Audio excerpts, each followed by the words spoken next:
My husband had been dead for 62 days when a stranger pressed his diary into my hands. It was 10:17 a.m. on Christmas morning. The church bells had just finished their second round. I was still holding the paper program from the service when a tall man in a navy overcoat stepped in front of me on the stone steps. He didn't introduce himself. He said, "He told me to give you this today. Only today." The book was leather, brown, the same kind my husband used for work notes. My glove slipped slightly as I took it. The man added. He was very specific about the timing. I looked up, but he had already stepped back toward the sidewalk. The first page was dated October 14th. That was 8 days before the hospital admitted him. The first line read, "Did you think I wouldn't keep my promise?" Below it, in his handwriting, were 5 words underlined twice. Follow the instructions. Tell no one. The second paragraph was shorter. Do not tell the children. They will try to stop you. The bells started again, and people moved around me. Someone brushed my shoulder. I could smell candle wax and cold air. I closed the diary and slipped it into my coat pocket. I didn't open the next page until 11:02 a.m., sitting alone in my car. What I read changed everything I thought I understood about the last year of his life. At 11:02 a.m., I turned the key halfway. So the heater would run, but the engine would stay quiet. The diary felt heavier than it should have. The leather was warm from my coat pocket. I opened to the second page, carefully flattening the crease with my palm. December 25th, 10 a.m., church steps. Underneath, in his handwriting, "If you are reading this, the trust amendment was not executed as intended." I read that sentence 3 times. The heater clicked softly. A car door slammed somewhere across the lot. I adjusted my glasses and kept reading. You will find a sealed envelope in the bottom drawer of my old workshop desk. It is labeled warranty papers. Bring it to Attorney Hargrove before December 31st. Do not discuss this with Daniel or Rebecca. Daniel and Rebecca, our children. He had underlined their names once. Not twice. Once. The page ended there. I checked the timestamp on my dashboard. 11:06 a.m. Hargrove had handled our estate documents for 22 years. My husband trusted him with everything. The last time we met with him had been in August. I remembered because it was humid and the air conditioner in the office had rattled. In August, my husband had seemed tired but alert. Daniel had insisted on attending that meeting just to stay informed. Rebecca had joined by phone. I hadn't thought anything of it at the time. I turned to the next page. If they told you the amendment was finalized, ask to see the signed original. Do not accept a copy. The heater shut off. The silence inside the car felt dense. In October, Daniel had come to the hospital with a folder. He had said, "Dad wants this handled while he's clear." I remembered the hospital room number, 412. The window had faced the parking structure. The 4 pump had beeped twice while Daniel flipped through the pages. My husband had been on oxygen, but sitting upright. He had signed something. I had watched his hand tremble slightly. Daniel had placed the pages back in the folder quickly. I had not asked for a duplicate. On the 3rd page of the diary, my husband had written, "They will say it was necessary." It was not. I closed the diary. The church parking lot was nearly empty now. I started the engine fully at 11:14 a.m. and drove home. The workshop desk was in the garage. Bottom drawer. It stuck when humidity rose. I had to pull harder than usual. The envelope was there. White. Standard letter size. Warranty papers written in blue ink across the front. The handwriting was mine. I had labeled it years ago when we replaced the lawn equipment. I carried it inside and placed it on the kitchen table. The coffee I had left before church was cold. I poured it out and brewed a fresh pot. The machine hummed for 90 seconds. At 11:43 a.m., I opened the envelope. Inside was a sealed manila packet addressed to Thomas Hargrove. Esque the flap was taped shut. My husband's signature crossed the seam. Beneath it was a single sheet of paper.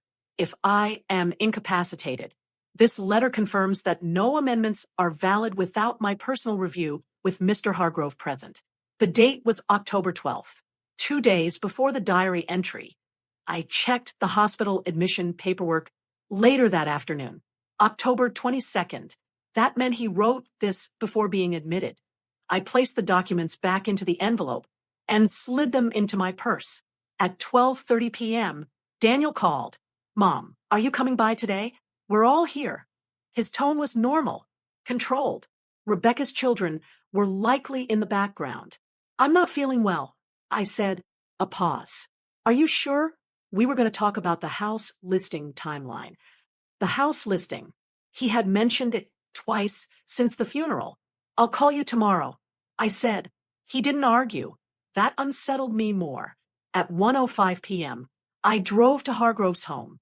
His office was closed for the holiday, but he lived 15 minutes away. The sky had turned gray. Traffic was light. He answered the door himself at 1:21 p.m.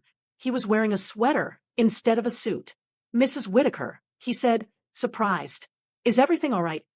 I need you to look at something before the year ends." He stepped aside. We sat at his dining table. A ceramic bowl of oranges was in the center. I placed the sealed manila packet in front of him. He noticed the signature across the tape. "When did you receive this?" he asked. "This morning."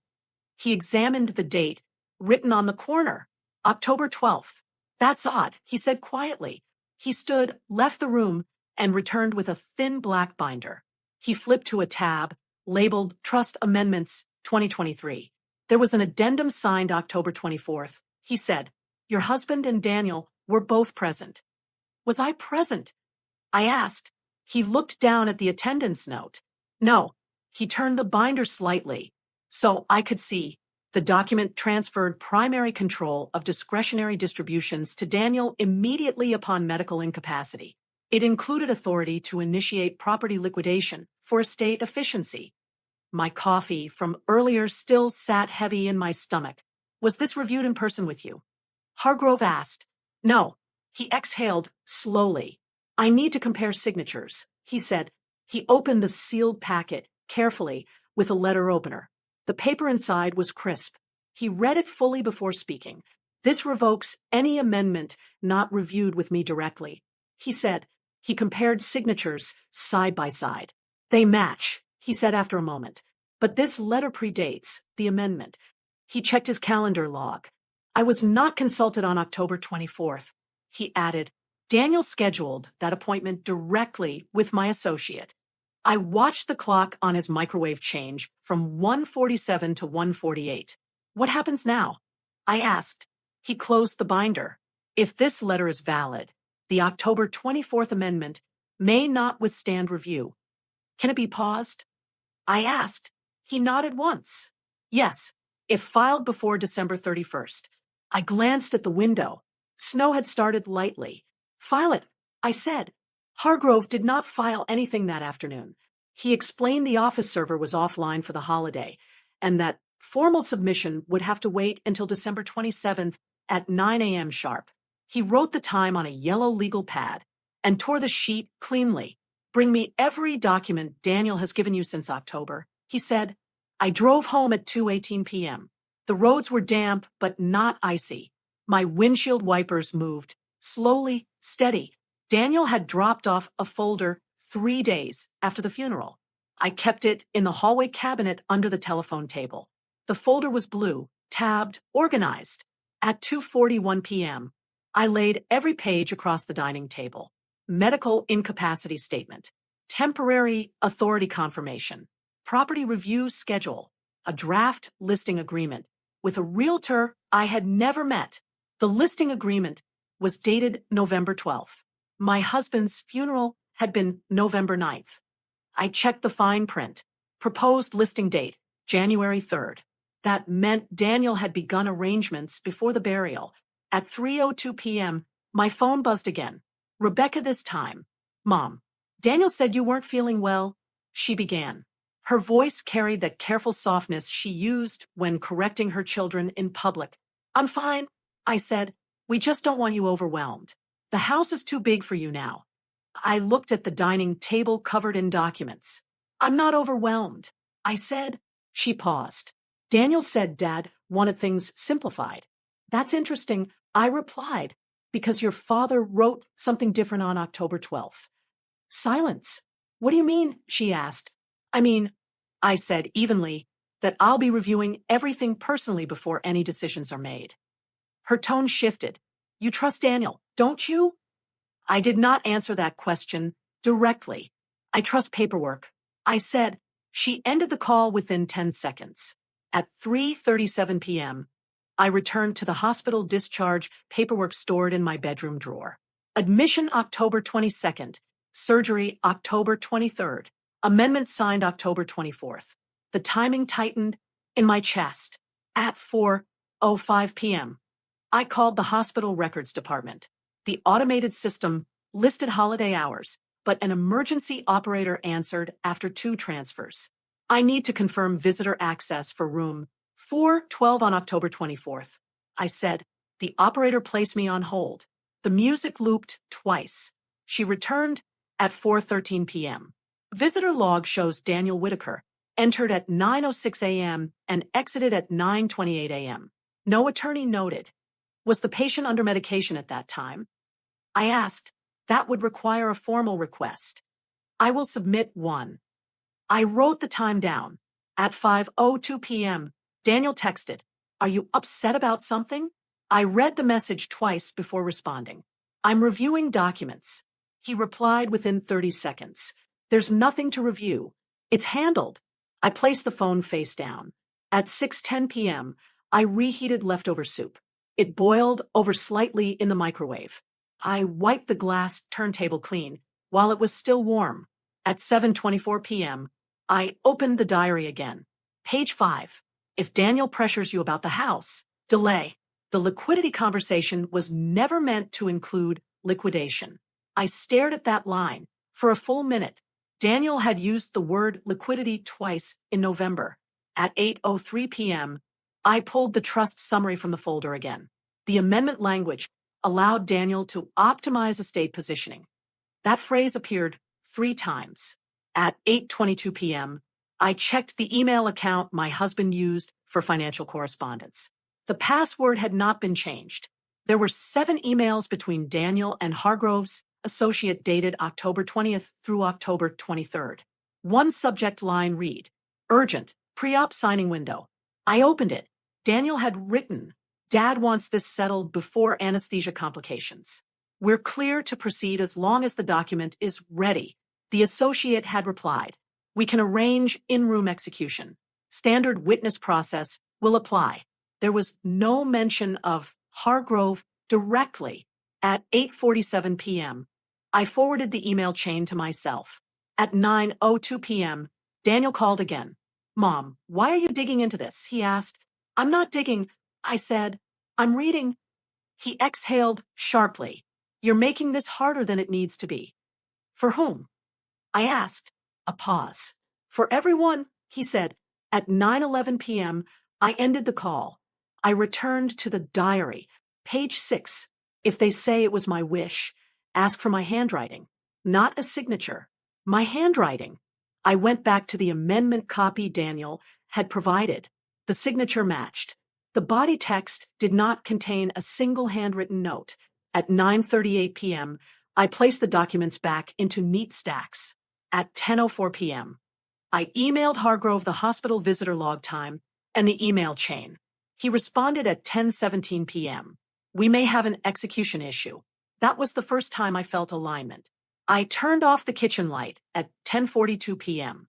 Before going upstairs, I checked the front door lock twice. The house was quiet, but something had shifted. On December 27th at 8:52 a.m., I was sitting in Hargrove's reception area before the lights fully warmed. The office printer clicked rhythmically from behind the glass partition. A framed certificate hung slightly crooked above the waiting chairs. I adjusted it without thinking. At 9:03 a.m., Hargrove stepped out and said, We're filing the revocation now. He closed his office door. At 9:11 a.m., Daniel called. I let it ring once before answering. Did you go to Hargrove? He asked immediately. Yes. He inhaled through his nose. You should have spoken to me first. The trust predates you. I said, a pause. You don't understand the financial positioning. He replied. Explain it. Silence again. Then, it's complex. At 9:18 a.m., Hargrove returned to the lobby. It's filed, he said quietly. Daniel was still on the line. What was that? He asked. I said I'll call you later. I replied, and ended the call. At 9:26 a.m., Hargrove handed me a stamped copy of the revocation notice. The filing time was printed clearly in the top corner. December 27th, 9:14 a.m. He placed another document beside it. This is the original amendment request submitted October 20th. He said, your husband did not initiate this. The request form listed Daniel's email as primary contact. At 9:41 a.m., Hargrove showed me the associate's intake notes. Client capacity appeared stable. No independent medical confirmation attached. Was anesthesia scheduled that morning? He asked. Yes. Pre-op began at 10 a.m. He nodded slowly. If medication had already been administered, capacity could be challenged. At 10:07 a.m., Daniel sent a text. We need to talk in person. I replied. Tomorrow, 3 p.m. At home. At 10:18 a.m., Rebecca emailed. Subject line, why escalate this? Her message was short. Dad trusted Daniel to manage transitions. You're creating instability. I printed the email at 10:26 a.m. The printer toner streaked slightly along the right edge. At 11:03 a.m., I submitted a formal medical records request online for medication logs between 8 a.m. and 10 a.m. on October 24th. The system confirmation page timestamped the submission at 11:06 a.m. At 12:14 p.m., I reheated coffee at home. It tasted bitter. I drank it anyway. At 1:22 p.m., Hargrove called. The associate has concerns, he said. He claims Daniel insisted on urgency due to surgical risk. Was there documentation of that risk? I asked. No. At 2:03 p.m., Daniel arrived early. He walked in without removing his coat. This is unnecessary, he said immediately. I gestured toward the dining chair. Sit. He remained standing for 5 seconds before complying. You're misinterpreting Dad's intentions, he said. I read his diary. I replied. His eyes shifted slightly. What diary? One dated October 14th. His jaw tightened. That doesn't change the executed amendment. It might, I said. At 2:11 p.m., I placed the printed email chain in front of him. He scanned the subject line. Urgent, pre-op signing window. That was procedural, he said. Why was Hargrove not present? The associate handled it. Why did you initiate the request on October 20th? He did not answer immediately. Dad asked me to, he said finally, show me where. He leaned back in the chair. You're questioning my integrity. I'm questioning timing. I replied. At 2:19 p.m., I showed him the hospital visitor log. 9:06 to 9:28 a.m. No attorney recorded. They don't log attorneys, he said. They log visitors. At 2:27 p.m., he stood up. This is disrespectful. To whom? I asked. He walked to the window and looked outside. You don't understand how estates work. Explain it, I said again. He remained silent. At 2:34 p.m., I opened the amendment copy. Point to Dad's handwriting anywhere on this page. He did not. It's legally executed, he said instead. At 2:41 p.m., I placed the revocation filing in front of him. His expression changed. You filed against it? He asked. I filed for review. He exhaled sharply. You're undermining everything I've been managing. I'm confirming everything you've been managing, I replied. At 2:53 p.m., he reached for the papers. I placed my hand on them first. These stay here. He withdrew his hand. At 3:02 p.m., he said, Rebecca won't agree with this. That's fine. At 3:11 p.m., he left without closing the door fully. The hallway remained quiet for several seconds after his car engine started. At 3:26 p.m., I wrote down every statement he made during the conversation. Exact phrases. exact time markers. At 4:02 p.m., Hargrove emailed, "Associate admits no direct confirmation of capacity. This may trigger internal review." At 4:19 p.m., I opened the diary again. Page 8. "If confronted, do not argue. Documentation will speak." I closed it at 4:23 p.m. At 5:07 p.m., Daniel sent a final message. "This will damage relationships." I did not respond.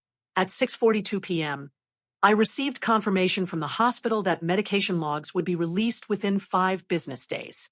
At 7:15 p.m., I washed the dinner plate immediately after eating. The water ran too hot against my hands. At 8:01 p.m., Rebecca called. "You're dividing the family," she said. "I'm preserving the record." I replied. She ended the call without goodbye. At 9:18 p.m., I placed all documents into a labeled binder. December review. The weight of it felt appropriate. The first boundary had been crossed, not by me. On January 2nd, at 8:37 a.m., the hospital emailed the medication logs. I was at the kitchen table. The coffee beside me had already cooled to room temperature. I did not drink it. The PDF was 12 pages long. Page 3 showed administration times. Midazolam, 8:52 a.m. Fentanyl, 8:58 a.m. Preoperative sedation. The amendment had been signed between 9:06 and 9:28 a.m. I printed the logs at 8:44 a.m. The printer made a brief grinding sound before feeding the last page. At 8:52 a.m., I scanned the timestamp on Daniel's October 24th email. 9:41 a.m. Execution complete. Will update you once recovery is stable. Recovery. I circled that word. At 9:10 a.m., I forwarded the medication logs to Hargrove. He replied at 9:23 a.m. This raises capacity questions. I am initiating formal review with the firm's ethics committee. At 9:31 a.m., Daniel called. "You requested hospital records?" he asked. "Yes." "You're going too far." "I'm confirming timing." He was silent for several seconds. "Dad wanted clarity before surgery. He said he received sedation before you arrived." I replied, "That doesn't mean he was incapacitated." At 8:52 a.m., I asked. He did not answer. At 9:44 a.m., Rebecca sent a group message to both of us. "We need mediation. This is becoming adversarial." I did not respond. At 10:02 a.m., Hargrove's associate emailed me directly. I was unaware sedation had begun. Daniel did not disclose that. I printed that email at 10:05 a.m. The toner smudged slightly along the bottom margin. At 10:41 a.m., Hargrove called. "The firm will suspend enforcement of the October amendment pending review," he said. "Discretionary authority reverts temporarily to original trust terms." That meant Daniel no longer had liquidation authority. At 10:44 a.m., Daniel sent a single-word text. "Why?" I did not reply. At 11:13 a.m., I reviewed the original trust summary again. The control structure was clear. Upon incapacity, oversight required dual review, trustee and legal counsel present. That had not occurred. At 12:06 p.m., Rebecca arrived unannounced. She stood in the doorway without removing her scarf. "Is this about control?" she asked. "It's about process." I said, "You're embarrassing Daniel." "I'm reading documents." She paced once across the living room. "You know, Dad trusted him." Trust does not replace procedure. At 12:19 p.m., I handed her the medication log copy. She scanned the timestamps. "That doesn't prove anything," she said. "It proves sedation preceded execution." She placed the papers down carefully. "You're escalating this." I filed before December 31st, as instructed. She looked up. "Instructed by whom?" I did not answer. At 12:32 p.m., she left. At 1:04 p.m., Hargrove emailed confirmation that the ethics review would include a transcript of the associates' intake notes. At 1:17 p.m., Daniel called again. "This will trigger audits," he said. "That's not my decision." I replied. "It didn't have to go this far." It went as far as the timeline required. He ended the call. At 2:03 p.m., I opened the diary to page 10.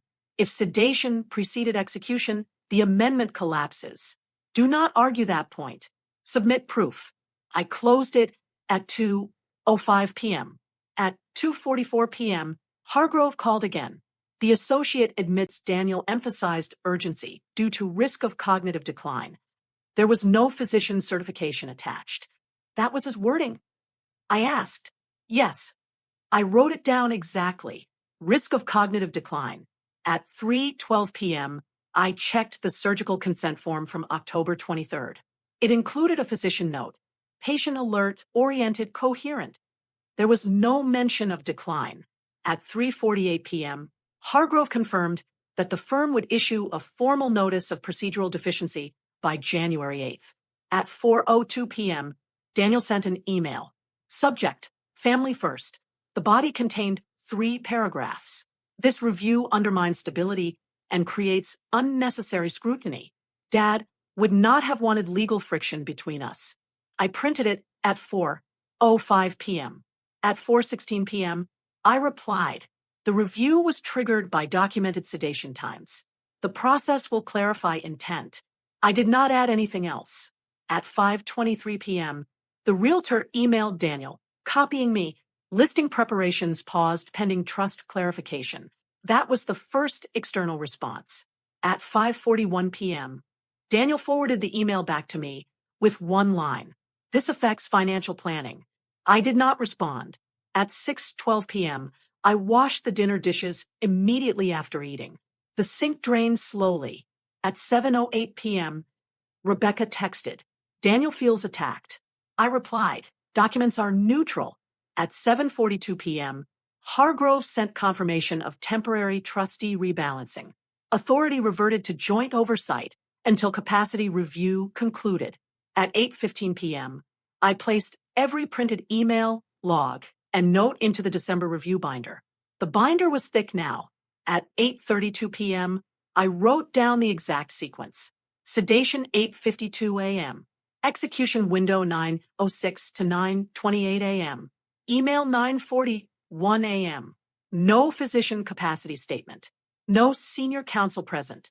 At 9:04 p.m., I locked the binder in the filing cabinet. At 9:18 p.m., Daniel sent one final message. This will not end well. I read it twice. Then I placed the phone face down. The system had responded, not loudly, but clearly.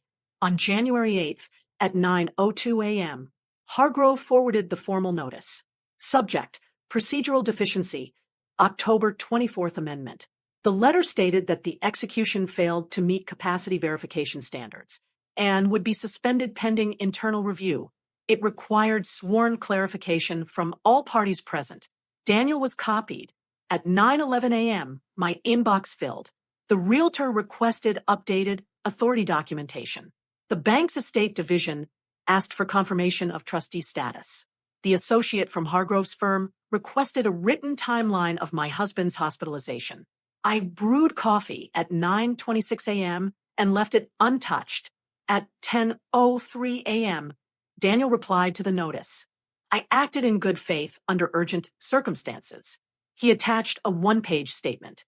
He wrote that he believed surgery risk justified expedited execution, and that his father verbally confirmed intent.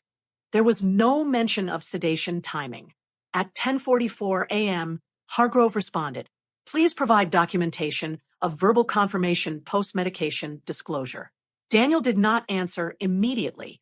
At 11:17 a.m., Rebecca emailed separately, can we settle this privately? Audits will damage professional reputation. I did not respond. At 12:08 p.m., the bank confirmed suspension of property liquidation authority. At 1:22 p.m., the realtor sent formal cancellation paperwork for the January 3rd listing. The cancellation fee was waived due to uncertain trustee authority. At 2:05 p.m., Hargrove called. The firm's compliance team is opening an internal file. He said, Daniel's insistence on urgency without medical confirmation is being examined. At what level? I asked. Associate oversight first. If necessary, supervisory review. At 3:41 p.m., Daniel forwarded a message from the associate. I was not informed sedation had commenced. Daniel's reply to the associate read, I assumed capacity remained intact. The word assumed stood alone in the second paragraph. At 4:02 p.m., Hargrove emailed again. Assumption does not satisfy execution standard. At 4:29 p.m., Rebecca called. This is spiraling, she said. It is proceeding. I replied. She exhaled audibly. Daniel's firm is asking questions. That is appropriate, I said. At 5:14 p.m., Daniel sent a text. You're forcing a narrative. I responded once. The timestamps forced it. He did not reply. On January 12th, at 9:33 a.m., Hargrove informed me that the amendment would be formally voided pending re-execution under verified capacity conditions. There would be no re-execution. My husband was gone. At 10:06 a.m., the bank restored oversight structure to original trust language. Joint review required. No unilateral liquidation. At 11:18 a.m., Daniel emailed, I will step back from estate coordination until clarity is restored.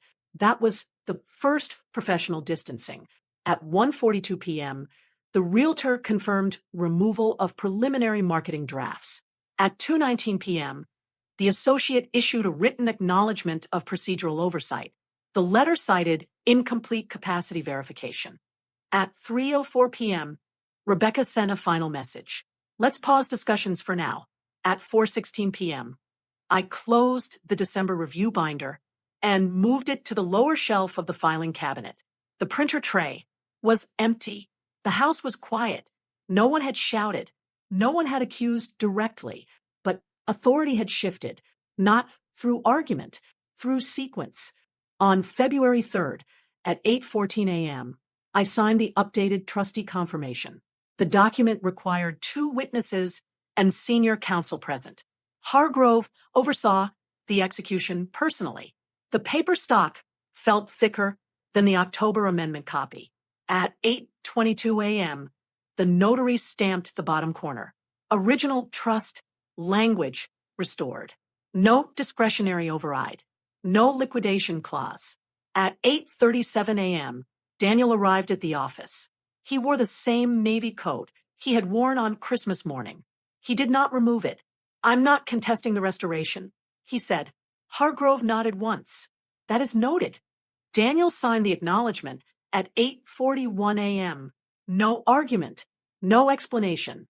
At 8:49 a.m., he left without shaking my hand. At 9:12 a.m., the bank emailed confirmation that the estate structure was fully reinstated. At 9:27 a.m., the realtor closed the file permanently. At 10:03 a.m., I stopped at the grocery store on the way home. The automatic doors hesitated before opening. I bought milk, bread, and a small bag of oranges. The receipt printed at 10:18 a.m. At 11:02 a.m., I placed the oranges in the ceramic bowl on the dining table, the same bowl that had sat in front of Hargrove during our first meeting. At 12:14 p.m., I opened the diary one final time. The last page was dated October 18th. If you are reading this months from now, and the structure remains intact, then the promise stands fulfilled. There was no signature, only his handwriting.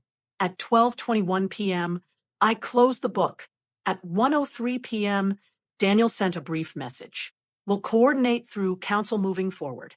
I replied, that's appropriate. No anger, no relief, just procedure. At 2:36 p.m., I replaced the workshop drawer envelope with a new label, Estate Originals. At 3:04 p.m., I checked the front door lock once. Only once. At 4:17 p.m., I made tea instead of coffee. It cooled beside me as I reviewed a small charity pledge my husband had drafted last year. The handwriting was steady. At 5:42 p.m., the house felt ordinary again. No tension in the walls. No unfinished sentences. At 6:18 p.m., I placed the diary on the top shelf of my bedroom closet. Not hidden, not displayed, exactly where it belonged. Life did not return to what it had been. It adjusted, and that was enough.